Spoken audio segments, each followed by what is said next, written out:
አሰላሙ አለይኩም ወራህመቱላሂ ወበረካቱ። ድና የተከበራችሁ የቻናል ቤተሰቦች ሰላም ብያለሁ። ሁላችሁንም ለዚህ ቻናል አዲስ ከሆናችሁ ላይክ፣ ሸር፣ ሰብስክራይብ ያደረጋችሁ አበረታቱኝ። ዛሬም እንደ ወትሮዬ እንፋሎት የተሰኘው ተከታታይ ትረካ ክፍል 3 ይቀጥላል። ህፃን ሀሊማ የተወሰነ ሰዓት ትተኛና ብዙም ሳትቆይ ትነቃለች። ቀን ያየችውን የእናቷን ሁኔታ ማታም እንቅልፍ ነሳት። ፋጡማ ድጋሜ ልጠይቃት አስባ ግን ድጋሜ እንዳታለቅስ ስለፈራች መጠየቁን ተወችው። እቅፏ ውስጥ አድርጋት ተረጋግታ እንድትተኛ ከማድረግ ውጭ ሌላ አማራጭ አላገኘችም። ሰሚራ አሁን ትንሽም ቢሆን እፎይታ ተሰማት። ሶፋ ላይ ተደላድላ ደገፍ ብላ ተቀመጠች። ከድር ፊት ለፊት ዘይነባ እንደምትቀመጠው ተቀምጣለች። ከድር የልጁ ጉዳይ በጣም አስጨነቀው። ሰሚራ ገና በመጀመሪያ ቀን እንዴ ግደለሽ መሆኗ ገረመው። ዛሬ በጣም ከባድ ቀን ነው ያሳለፍኩት፣ እራት ላቅርብ፣ ደክሞኛል፣ ልተኛ ነው አለችው። ምንም አይነት ነገር አልመለሰላትም። አታወራም እንዴ? በዝምታ ይመለከታል እንጂ መልስ አልሰጣትም።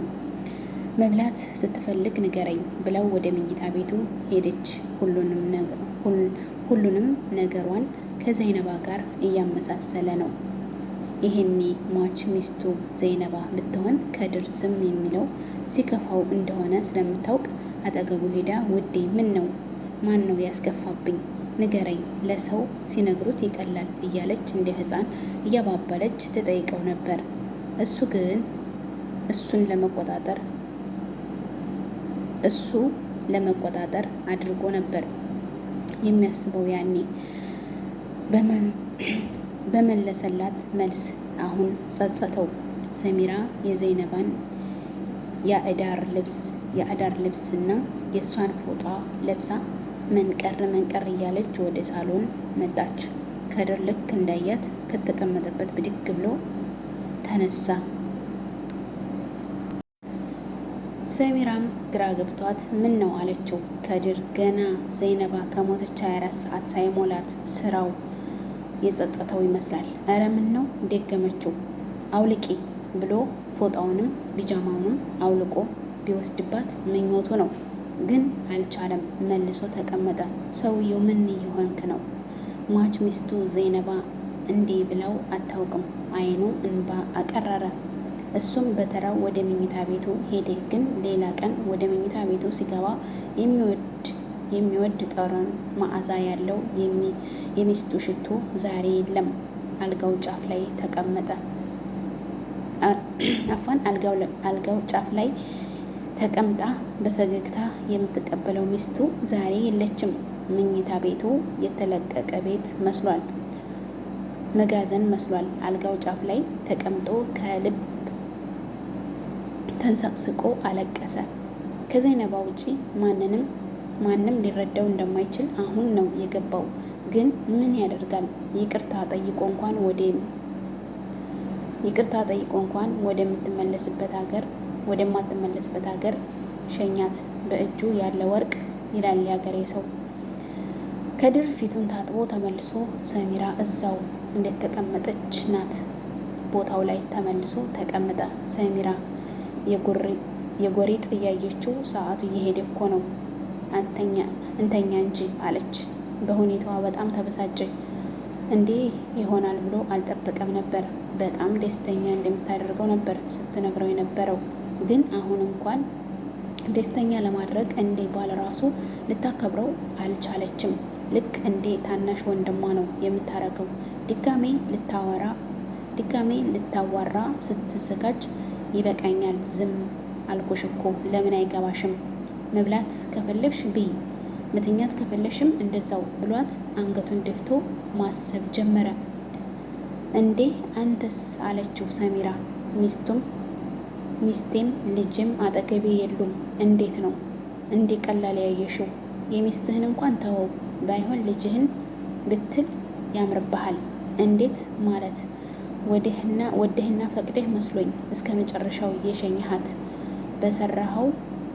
በስራው በጣም አፈረ። ያቺ ምስኪን ሚስቱ አነጋገሯ፣ ትህትናዋ፣ ፈገግታዋ፣ ሁሉ ነገሯ ናፈቀው። ሰሚራ እሱ እንዴት ተቀመጠ ትተው ለነገሩ ያህል ምግቡን ቀመስ ቀመስ አድርጋ ገብታ ተኛች። ሀሊማ የት ነሽ የኔ ልጅ እያለ ማልቀስ ጀመረ። ሰሚራ ለጥ ብላ ተኝታለች።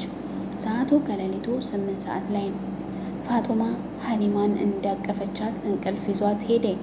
ሊነጋጋ ሲል ከድር እንቅልፍ ሸለብ አደረገው። ብዙም ሳይቆይ ነቃ። ድጋሜ እንቅልፍ ሸለብ አደረገው። አሁንም ነቃ። ዘይነባ በህልሙ እየመጣች እንቅልፍ ነሳችው። ትንሽ ቁጭ እንዳለ የሱብሂ አዛን ተአዘነ። እንደም አይነጋ የለም ነጋ። ፋጡማ ቁርስ ለመስራት ሽርብ ጉድ ማለት ጀመረች። ሀሊማ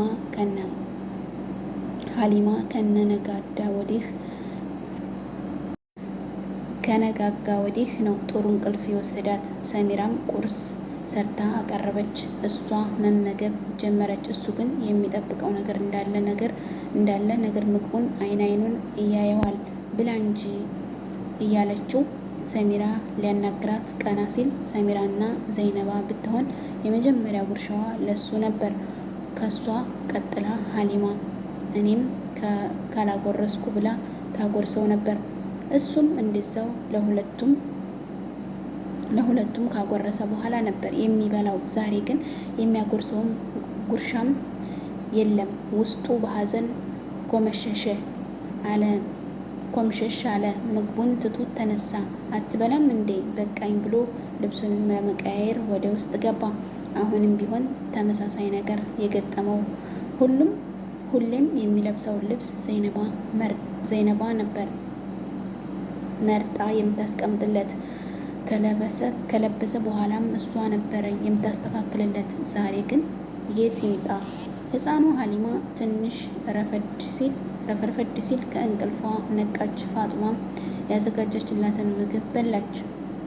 መጣሁ እሺ፣ እስከዛው ቴሌቪዥን እያየሽ ጠብቂኝ ብላ ወጣች። ከድር ወደ ስራ የሚሄድበትን እንደ ወትሮ ለመስራት ሳይሆን ትንሽም ቢሆን ከተረጋጋሁ ብሎ ነው። የሀሊማን እህትና ወንድም አሁንም እያለቀሱ ነው። ሌሊት ላይም በጣም ሲያለቅሱ ነበር። አባብሎ ለማስተኛት እየሞከረ ነበረ። ለነገሩ ማን እንደ እናት ይሆናል? ሊነጋጋ ሲል ነበረ የተኙት። እነርሱን ለማስተኛት ሲሞክር ነበር ሰውነቱ የዛለው። ለዛም ነው የተወሰነም ቢሆን የተኛው። ፋጡማ ከቤቱ የተወሰነ ራቅ ብላ ዘይነባ ጋር በድጋሜ ደወለች። በሰዓቱ ከድር ወደ ስራ ለመሄድ ዝግጅቱን ጨርሶ በሳሎን ቤቱ በኩል ለመውጣት በሩ ላይ እንደቆመ ነበር የዘይነባ ስልክ መጥራት የጀመረው። መውጣቱን ትቶ ወደ ውስጥ ተመልሶ ገብቶ ስልኩን ወደ የሚጠራበት አቅጣጫ ተመለከተ። ስልኩን ሰሚራ ይዘዋለች። ማን ነው አላት።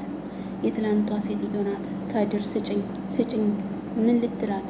የምላትን ያውቃለሁ። ሁኔታው ስላላመራት አልሰጥህም። ምን እንደምትላት ካልነገርከኝ አልሰጥህም አለችው። እረ ሊዘጋ ነው ስጭኝ አላት። አይቻልም አለች።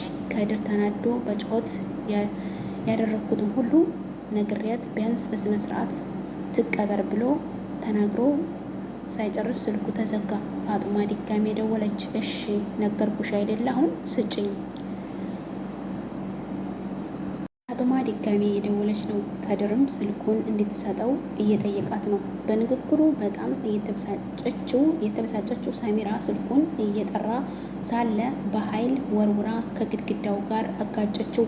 ወዲያው ስልኩ ብትንትኑ ወጥቶ ከድር ራሱን መቆጣጠር አቃተው። ዘሎ ሰሚራን አነቃት። ሰው ለመግደል አዲስህ አይደለ ግደለኝ ስትለው ወዲያው ለቀቃት። ከትንሽ ዝምታ በኋላ ግን ምን ብለህ ነበር ልትነግራት የነበረው? ሁሉንም ነዋ። ከዛ አንተ ምንም እንዳልነካሃትና ለመግደል እንዳሰብክ ብቻ ልትነግራት ነበር። ባክሽን ተይኝ። ከድር የፋጡማን ስልክ ቁጥር ስላልነበረው መልሶ መደወል አልቻለም። ዘይነባ ከፋጡማ ውጭ ሌላ ማንም ዘመድ ቤተሰብ የላትም። ፋጡማ ነገሩ ሁሉ ግራ እየገባት ነው። ለምን ስልኩ ተዘጋ? ለማንኛውም ትንሽ ልጠብቅ ብላ ወደ ቤት ገባች። ከድር ልጁን ፍለጋ ወጣ። የት ብሎ እንደሚፈልጋት ግራ ገባው። የእርሱ ቤተሰቦች ዘመዶች ጋር ደወለ። ማንም ጋር እንደሌለች አረጋገጠ። እሷንም እንዳጣ አሰበ። በጣም አዘነ። ምን ማድረግ እንዳለበት ግራ ገባው። ለማን ምን ብሎ እንደሚናገር ግራ ገባው። መሄጃ ስላጣ ወደ መስሪያ ቤት ሄዶ መስሪያ ቤት ሲገባ ሌላ ቀን የሚያሳየው ፈገግታ ዛሬ የለም። ፊቱ ጠውልጓል። የመስሪያ ቤቱ ባልደረቦቹ በሁኔታው ግራ ተጋብተዋል። ግን ማንም ደፍሮ ምን እንደሆነ መጠየቅ አልቻለም። ቢሮ ገብቶ ከመቀመጡ የከድር ጸሐፊ የሆነችው ሰዓዳ አንኳኩታ ገባች። ጨረታውን አሸንፈናል፣ መፈረም ያለብህ ወረቀቶች አሉ ስትለው ዛሬ ምንም መስራት አልፈልግም፣ ቀጠሮም እንዳትይዥ ግን እኮ ብላ ሳትጨርስ ነገ ይደርሳል ሲላት በሩ ዘግታው ወጣች። ከድር በሀሳብ ጭልጥ ብሎ ሄዷል። ዘይነባ ሳትሞት በፊት ከሰሚራ ጋር ያበዱበት ፍቅር ሰው እስከ መግደል ያደረሳቸው ፍቅር ዛሬ እንዴት እንዲህ እንደሆነ ምንም አልገባውም። ሰሚራን ለአይኑ ራሱ ጠልቷታል። ከሀሳቡ ያበነነው የስልክ ጥሪ ነበር።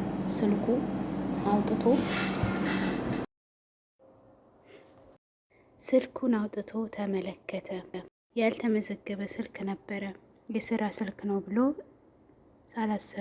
ስላሰበ አላነሳውም። በድጋሚ ተደወለ። በንዴት የመነጋገሪያ ቁልፉን ተጭኖ አነሳው። ሄሎ፣ ሰላም አሌይኩም። ዋሌይኩም ሰላም አልበል። ፋጡማ ነኝ ከድር። ዘይነባ ጋር ስደውል ስልኩ አይነሳም። ተጨንቄ እኮ ነው። ምን ነው በሰላም ነው ከድር? ለመንገር የነበረው ድፍረት ሙሽሽ ሲልበት ታወቀው። ምን ነው ችግር አለ እንዴ? አይ የለም ሀሊማ ትላንት ከወጣች አልተመለሰችም። እሱም በጣም አስጨንቆን ነው። ከዚህ ውጭ ችግር የለም? አዎ እሱ ከሆነ ሀሊማ እኔ ጋር ናት። የሰማውን ማመን አቃተው። በድጋሚ እንድትነግረው በማሰብ ምን አልሽኝ አላት። ፋጡማም ንግግሯን ደገመችለት። በድጋሚ ስማ አሁኑኑ መጣሁ ብሎ ቢሮውን ለቆ ወደ ፋጡማ ለሀሊማ አልንገራት እያለች ተጨንቃለች። ሀሊማም የልጆቹ ፕሮግራም እያየች ነው። ፋጡማ አጠገቧ ሄዳ ልትነግራት እየሞከረች ሳለች ድንገት በር ተንኳኳ። ማን ይሆን ብላ ለመክፈት ወጣች። ከድር ነበረ። በዚህ ፍጥነት መድረሱ ገረማት። ከመቼው መጣ? ምንም አልመሰላትም። ደህና ነሽ? እንዴት ነሽ ፋጡማ? ሰውነቱን፣ እጁን፣ መንፈሱ ሀሊማ ጋር ቤት ገብቶ ሀሊማን ለማየት በጣም ጓጉቷል። ፋጡማም ተረድተዋለች። ብዙ ሀተታ ሳታበዛ ወደ ውስጥ እንዲገባ ጋበዘችው። ከመሮጥ ባልተናነሰ ፍጥነት ወደ ቤት ውስጥ ገባ። ሀሊማን ሲያየት አይኑን ማመን አልቻለም። ድንገት እንባዎቹ ጉንጮቹ ላይ ዱብ ዱብ አሉ። ፋጡማ ኧረ ምን ሆነክ ነው? አልሞተችም እኮ አላህን አታማር፣ ልክ ነሽ ብሎ እንባውን ጠራርጎ ወደ ሀሊማ መራመድ ጀመረ። ሀሊማ አባቷ እንደመጣ አላየችውም።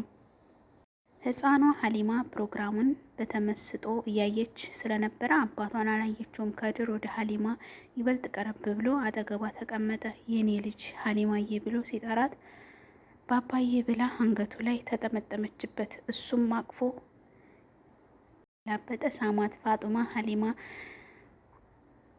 በሀሊማ ሁኔታ ግራ ተጋብታ አጠገባቸው ቆማ በግርምት እያየቻት፣ ከድርም የናፍቆቱን ያህል ከሳማት በኋላ ለመውጣት ከተቀመጠበት ተነስቶ የሀሊማን እጅ ይዞ ወደ ቤት በፈራ ተራመደ። ፋጡማ ሁኔታውን ልትነግረው ብላ አሁን ደስተኛ ስላልሆነች ባልነግረው ይሻላል ብላ ለመሸኘት ከኋላ ወጣች። የግቢውን መውጫ ድረስ ሸኝታቸው ከድር በኋላ ስትጠራው አልሰማትም ነበር። በድጋሚ ከድር ስትለው አቤት ፋጡማ፣ ሀሊማን ብቻዋን እንዳትተዋት አደራ አለችው ግራ በተጋባ ሁኔታ ውስጥ። እሺ አላህ ይስጥልኝ ብሎ ተሰናብቷት ሀሊማን ይዞ ወጣ። ወዴት እንሄድ? ወደ ቤት እናቴ ጋር ውሰደኝ አለችው ህፃን ሀሊማ። ትናንት የሆነውን ነገር በሙሉ ረስታዋለች። ከድር ደነገጠ። ምን ሊላት እንደነበረ ጭራሽ ረስቶት እሺ ብሎ ወደ ቤት መሄድ ጀመሩ። ህፃን ሀሊማ ለጊዜውም ቢሆን ደስተኛ ሆናለች። ባባ ባባ ብላ ጠራችው። ከድር በሀሳብ ሄዷል። ሀሊማ በድጋሚ ባባ ስትለው አቤት የኔ ቆንጆ አንድ ነገር ልጠይቅህ እምቢ አትለኝም? የፈለሽውን ጠይቅኝ እሺ እንደምትለኝ ቃል ግባ። ትገባለህ? አዎ ንገረኝ። እሺ ተዘጋጅቻለሁ። እናቴ ጋር ደውለህ ሀሊማን አጠዋት በላት። ከዛ እቤት ስንገባ እናስደንግጣት። ከድር በጣም ደንግጦ ዝም አለ። ደውል ሀሊማ አንድ ነገር ልንገርሽ አይቻልም፣ ቃል ነው ደውል ብላ አስጨነቀችው። እሺ ደውላለሁ፣ ግን በቅድሚያ አንድ ነገር ልንገርሽ። አይሆንም፣ ቅድሚያ ደውል። አሁን መደወል አልችልም ሀሊማ እንደ ማኩረፋል እያለች እናቴ ምን እንደምትለኝ ታውቃለሽ? ምን ትልሽ ነበር? አንቺ ለአንድ ሰው ቃል ስትገቢ እርግጠኛ ሁኚ። እንዴ ቃል ከገባሽ በኋላ ቃልሽን ማጠፍ የለብሽም። ምንም ነገር ቢሆን ማድረግ አለብሽ። ዛሬ ቃሉን የሚያጥፍ ሰው አይወድም ብላኛለች። ስለዚህ ትደውላለህ። ቃል ገብተሃል። ቃል ካጠፍክ አላህ አይወድህም። ከድር እንዴት ብሎ እንደሚያሳምናት ግራ ገባው። የዘይነባ ስልክ እንደተሰበረ ረስቶታል። ከደወለ ሰሚራ ናት የምታነሳው። ደውል ብላ መጨቅጨቋን ቀጠለች። አማራጭ ስላጣ መደወል ጀመረ። ከትንሽ ፍለጋ በኋላ የደወለላቸው እንደምኛ ቴሌፎን ጥሪ አይቀበልም። ትንሽ ቆይተው ይሞክሩ። ከድር በደስታ ነበር ስልኩን የዘጋው። ደወልክ? አዎ አይሰራም። ድጋሜ ሞክር። እሺ ብሎ ድጋሜ መደወል ጀመረ። ለእኔ ስጠኝ ብላ ተቀበለችው። ጠራ። ሰጣለሁ አለችው። እሺ ብሎ ሰጣት። እሷም ተመሳሳይ ነገር ነበር የሰማችው። ስልኩን መልሳ ሰጠችው። አሁን ቃልህን ስላከበርክ አላህም እኔም እንወድሃለን ብላ ጉንጩን ሳመችው። የሀሊማ ሁኔታ ገርሞት ፈገግ አስባለው። ውድ ቤተሰቦቼ የዚህ ታሪክ መጨረሻው ገና ነው። ስለዚህ ክፍል 4 ይቀጥላል። ላይክ፣ ሼር፣ ሰብስክራይብ እያደረጋችሁ አበረታቱኝ። መልካምነት ለራስ ነው። እወዳችኋለሁ። ታሪኩ እውነትም ልብ ይነካል። እንደኔ አይነት ሰው ሳይሆን ጠንካራ ሰው ነበር እንደ አይነት ታሪክ የሚያነበው። እኔ በመሀል በቃ እንትን እያልኩ ማለት ነው እና